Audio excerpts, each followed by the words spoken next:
Hi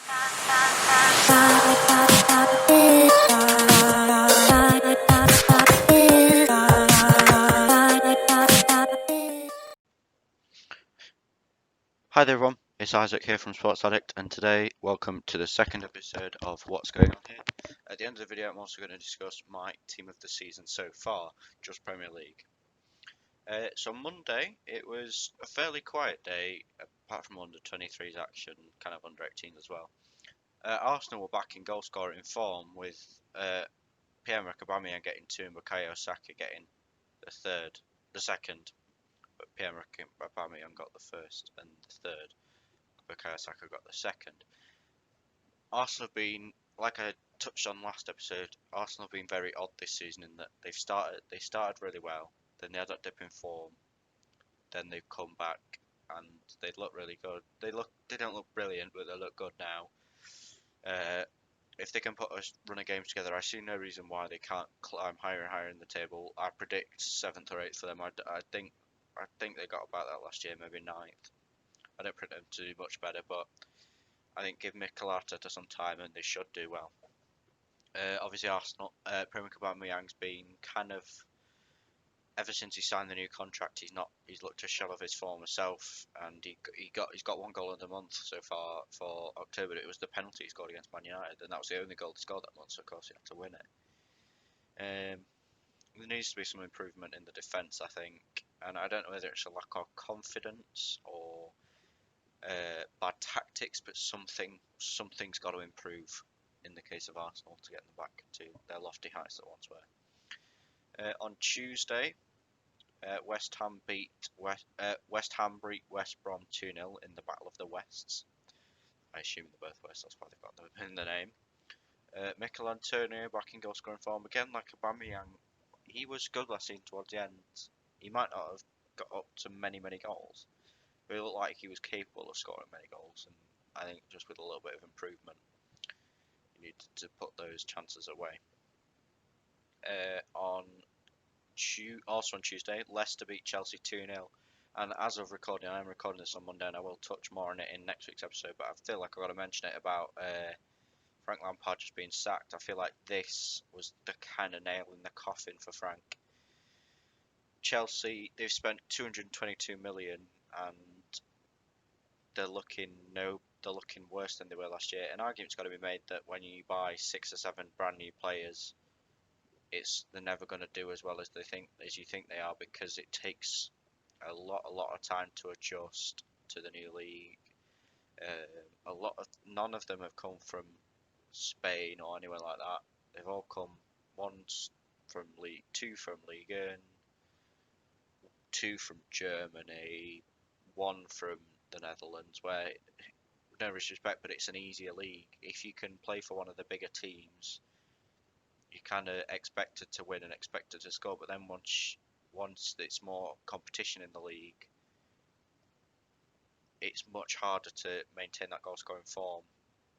And also, Chelsea could have given them a more eased entrance into the Premier League, but they were kind of just thrust into it. And some players adapt really well and really quickly. In the case of Bruno Fernandes, even from his first Wolves game, you could see his talent and potential. But just apart from Thiago Silva and Edouard Mendy, Ziyech has looked good, but he's just injured all the time. Havertz and Werner just don't look like the players they were bought. Obviously, they could get really good. I'm not saying they're going to stay bad forever, but they need to get good and quick. Southampton also beat Shrewsbury 2-0 in the FA Cup. That was expected. Southampton are a very good team this year. Missing Danny Ings obviously isn't helping, but they're getting there. Slowly but surely they're getting there. And the top half of the table, which is more than, to say they were beaten 9-0 by Leicester last year, and now the top half of the table, that's some improvement. Fulham lost to Manchester United in the league.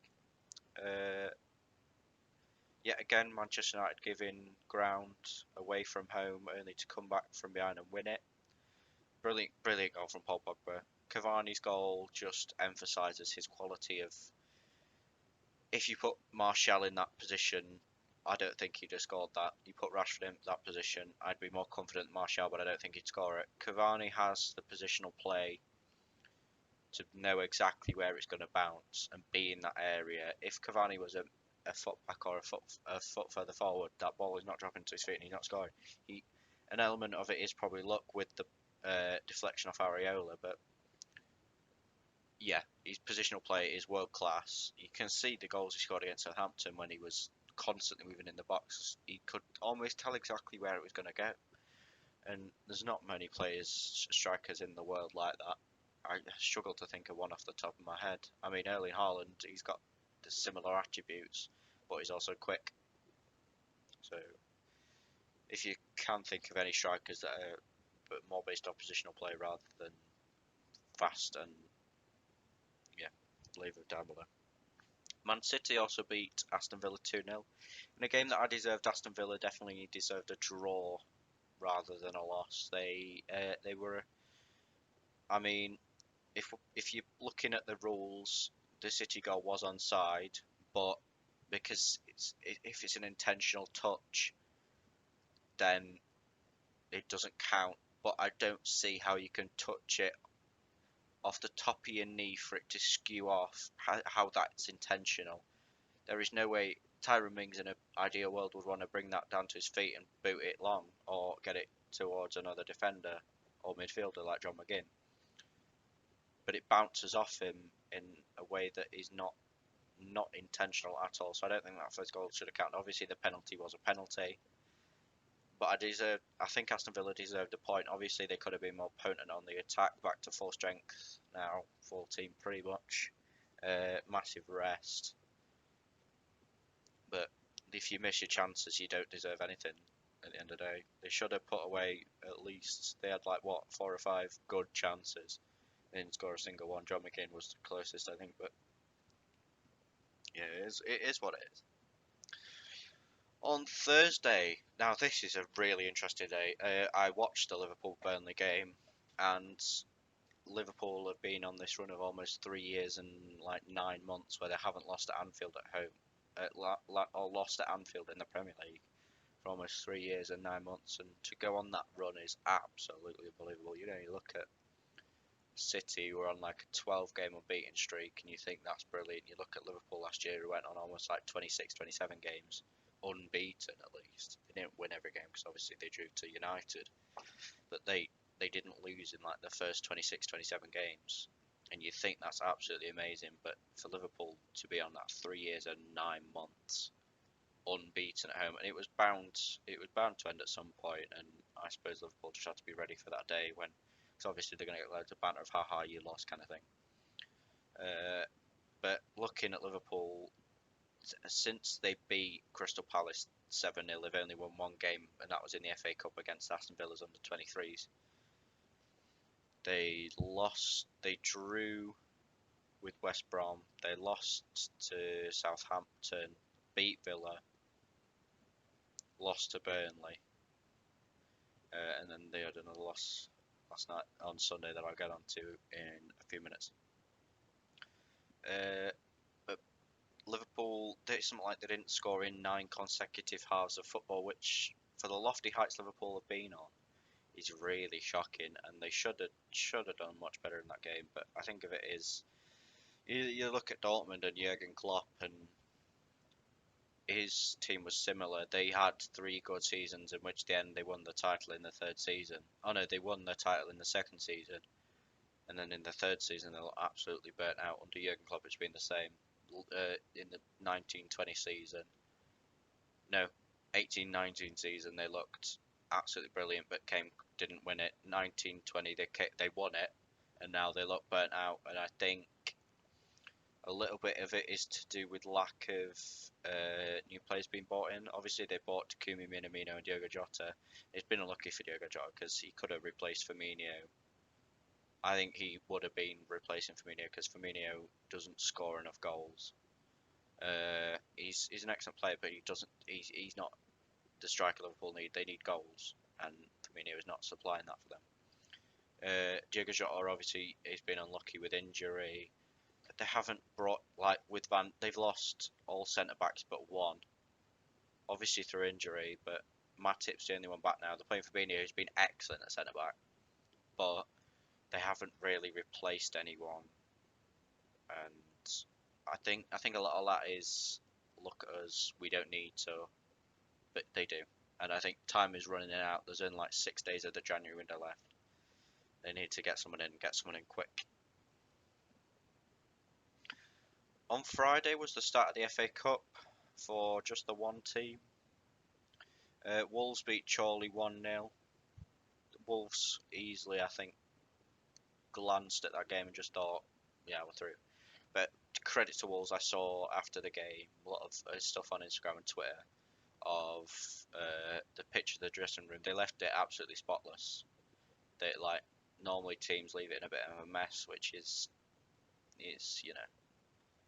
but for Wolves to leave it absolutely spotless and tidied and swept, and they made sure Chorley had nothing to do after the game apart from maybe like disinfecting everything like they needed to do anyway because of COVID. On Saturday was where the FA Cup really hotted up. Aston Villa beat Newcastle 2-0 in the Prem. Ollie Watkins back in goal scoring form, which is obviously good because Watkins had a lot of potential when he came in from Brentford, and he looked fully capable of living up to that hype at Aston Villa. And 10 games or 9 games without a goal is not good for him, but he's back in it now. Bit of confidence in him. I think he'll be back in goal scoring soon. Aston Villa are a team to beat. You can't put your nose up at Aston Villa this season.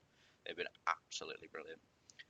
So yeah, starting on the FA Cup, Southampton beat Arsenal 1-0 in a game that I expected Arsenal to win. They'd just come off that 3-0 win, like I mentioned earlier, and you expect Southampton to be the dominant force in that game, but obviously not.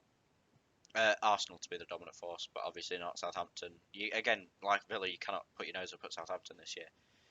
A lot of teams that have been surprising this year have been good. It's a topsy-turvy year this year. You cannot take any game for granted. Barnsley, my hometown, beat Norwich 1-0, and credit to them. You know, they almost got relegated last year from the Championship, and they've stayed up this year. They look pretty comfortable this year, something like 15th, 16th. Obviously advancing now to the 5th round of the FA Cup, which is brilliant for them. You know, bit of confidence, keep them in the Championship this year, and just keep climbing higher and higher as much as they can. Brighton beat Blackpool 2-0, an expected win. Bristol City beat Millwall 3-0. Sheffield United got the second win of the season third win of the season, should I say, against Plymouth 2-1. Swansea beat Nottingham Forest 5-1, which is quite interesting. West Ham beat Doncaster 4-0, which West Ham, yeah, you can see they absolutely dominated that game, looked very comfortable. And then Cheltenham Man City, Cheltenham League 2 team, they had City 1-0 down until the 79th minute when Phil Foden turned, the 81st minute when Phil Foden's equalised, and then 81st and 84th minute City got the second and third. That just shows that City went into it a little bit cocky, and look at us, we are much better than you. We don't need to field our A-star team. And then Cheltenham go 1-0 ahead, and you're like, oh, what are we going to do? So they put on their 5 substitutes that kind of got them to like 75% strength, obviously with a few players that didn't make it 100% strength that got the night off, and they got comfortably through the game. The scoreline, I feel, does not reflect the match because they were 1-0 down until the 81st minute, and it seems like as soon as City scored, Cheltenham kind of put their heads down and thought, right, nah, they're going to come back from this. We might as well just give up at this point. And then Sunday, very interesting day. Chelsea beat Luton 3-1. Unfortunately, that Mason Mount captain in the team, but this has led to the sacking of Frank Lampard. I don't think that game itself led to it. I think they said, we'll let you have this last game, and then, oh, sorry, it's time for you to go. Leicester beat Brentford 3-1 in a game that looked pretty comfortable. Yuri Tielemans penalty kind of thing. Burnley beat Fulham 3-0. In what was quite a shocker, Sheffield Wednesday lost to Everton 3-0. Everton looked fairly comfortable, apart from that one goal that was ruled out for offside from Richarlison, although he did score late on. Yerry Mina and Dominic Calvert-Lewin also scoring on that occasion. And then the game of the weekend, I'm guessing for most neutrals anyway, was Liverpool versus Manchester United. They played earlier in the week in a 0-0 draw, but it seems this game had more to it because that game was like, if we draw, it's okay. whereas for both sides. But this game, it was we need to win, so it's a lot more open, expansive play, more daring. 3-2 was the final score to Manchester United from Bruno Fernandes coming off the bench and yamming it in. Yeah, nice stuff. So that has been the week. I'm now going to do a cool transition, and this is going to be my team of the season so far.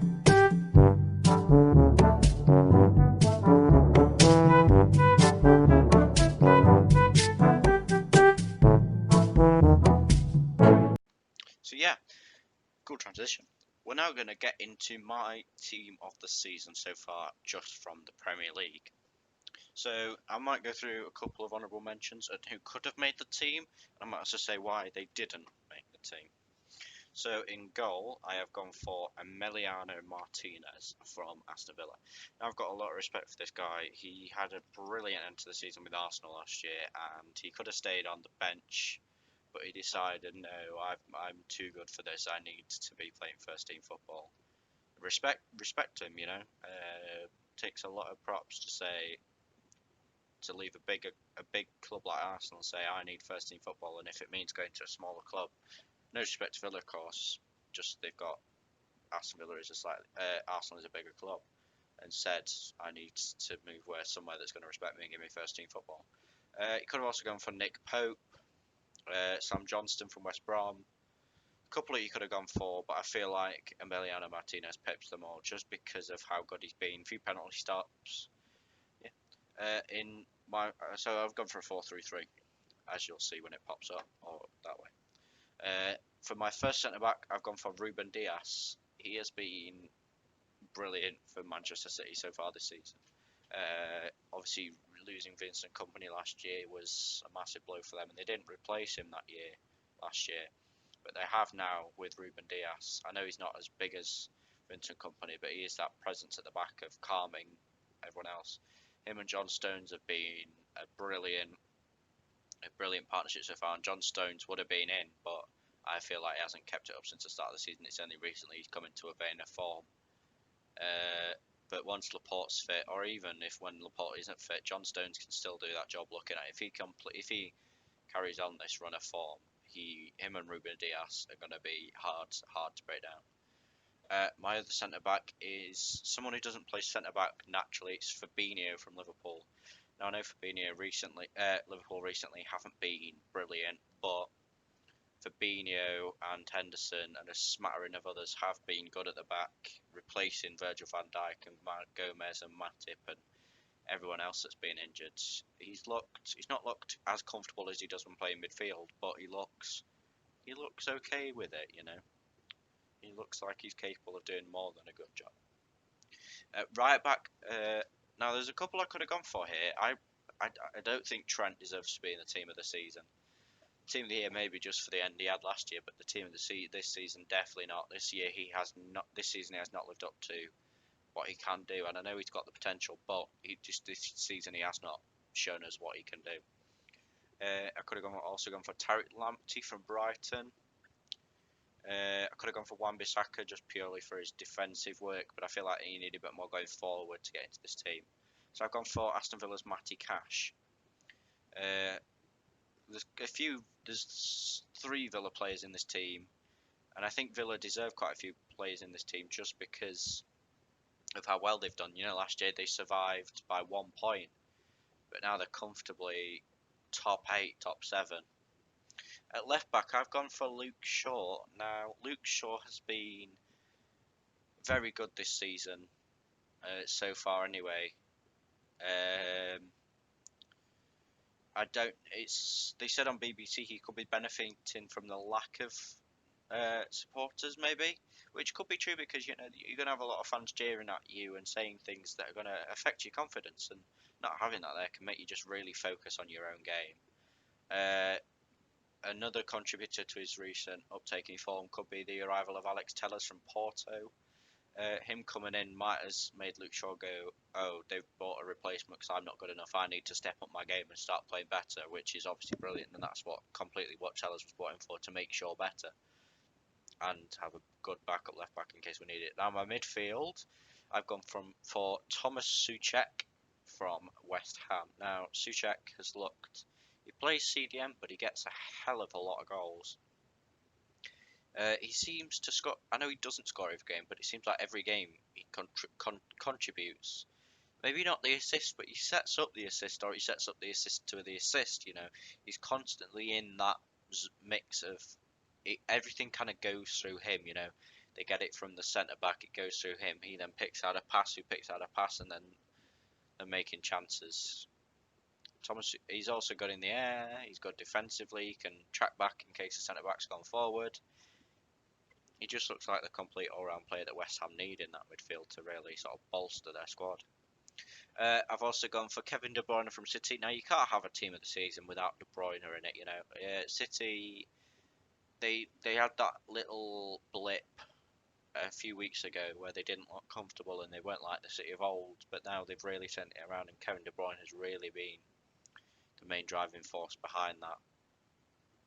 He really deserves to be in the team of the season come the end of the year. And I've also gone for Bruno Fernandes. Now, Bruno Fernandes this year has got 4 Player of the Month awards, 2 this season alone, which is absolute madness and perfectly good candidate for Team of the Season if he keeps it up.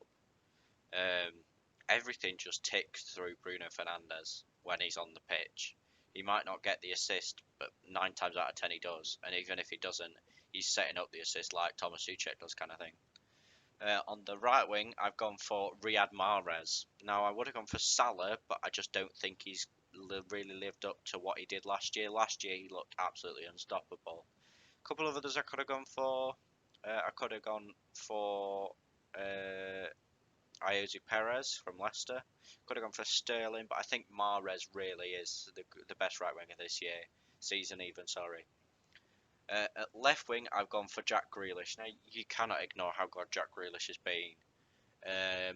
I think he deserves to get a big money move, but if Aston Villa are competing for Europe so far, and if he gets it, I don't see him leaving because if he get Europe, they'll just buy good players because that money will help them buy someone really good. But you cannot ignore what a talent Jack Grealish is. You know, he's 24, so he's not young, which means he's got a good head on his shoulders. I know he's done a few stupid things during lockdown, but he's got a good footballing head on his shoulders. Gets assists, scores goals. He just looks like the complete all-round player. And then finally, in my striker, no one gets close to Harry Kane. There's other players that might score more goals, but Harry Kane gets assists and goals. Like for a striker to get, as he's on 10 assists and 10 goals, and if he so far halfway through the season, if he continues with this, he'll equal Henry's record of 20 goals, 20 assists, which we haven't seen a player like Henry in the Premier League for a number of years, and Harry Kane is really, really shaping up to be one of the best strikers in the world. I think Tottenham, he's 26 now, so I doubt he's going to get a big money move because under Jose Mourinho, they look like they can win stuff. Maybe not the Prem for a few more years, just a few more positions need sorting out, like centre back. Maybe another few midfielders and a right winger because they haven't got much. They've got Lucas Moura and Bergwijn who don't look like the kind of player Jose wants.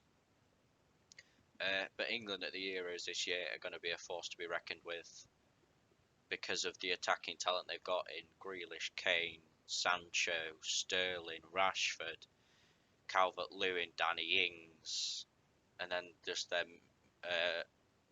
and then the midfield of Grealish can play midfield, Declan Rice, Mason Mount, Jordan Henderson. Defenders, they've got Luke Shaw, Ben Chilwell, vast amount of centre backs, and then loads and loads of right backs, and then goalkeeper we've got Nick Pope, who I imagine is going to be England's number 1. I hope he is anyway. But yeah, that's my team of the year, and my manager of the season so far has to be Dean Smith from Aston Villa. Again, like I'm saying, they got 1 point away from relegation last year, and now they're competing for Europe, and that is something that cannot be ignored. So Dean Smith is my manager of the season so far. I hope you enjoyed this video. Leave a like, subscribe, give any comments you want. If you disagree with me, tell me what you think I should change. See you later.